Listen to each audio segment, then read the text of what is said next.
आइए रामायण जी में हम राम जी का लंका प्रवेश पाठ 125। राम जी का लंका प्रवेश। प्रभु ने समुद्र के पार डेरा डाला और सब बानरों को आज्ञा दी कि तुम जाकर सुंदर फल फूल खाओ। बानरों को घूमते घूमते जहाँ किसी राक्षस को पा जाते हैं तो सब उसे घेर कर खूब नाच नचाते हैं और दांतों से उसके नाक कान काटकर प्रभु का सुयस कहकर अथवा कहलवा कर तब उसे जाने देते हैं।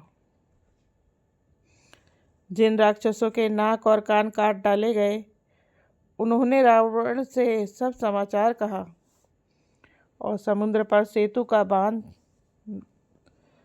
बांधा जाना कानों से सुनते ही रावण घबराया। जब मंदोदरी ने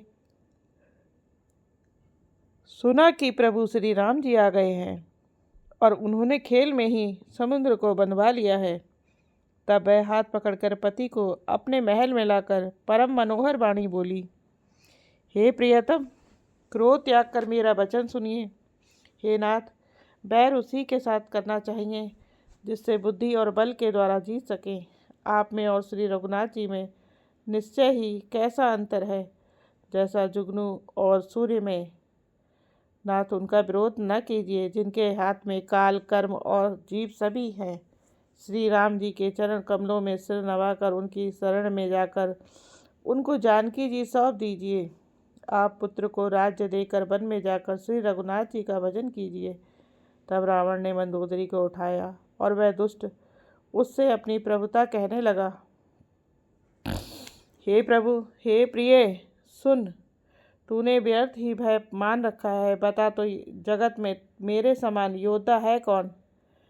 वरुण, कुबेर, पवन, यमराज आदि सभी दिक्पालों को तथा काल को भी मैंने अपनी भुजाओं के बल से जीत रखा है। देवता, दानव और मनुष्य सभी मेरे बस में हैं।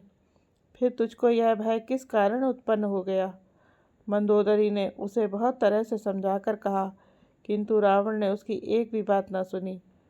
वह फिर सभा में जाकर बैठ गया। मंदोदरी ने हृदय में ऐसा जान लिया कि काल के बस होने से पति को अभिमान हो गया है।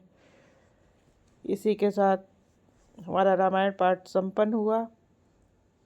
जय श्री राम। आप हमारे रामायण पाठ में इसी प्रकार बने रहें और पुण्य के भागी बने। आगे हम अगले भाग में आपसे मिलते हैं। हमारे चैनल को लाइक शेयर सब्सक्राइब करें।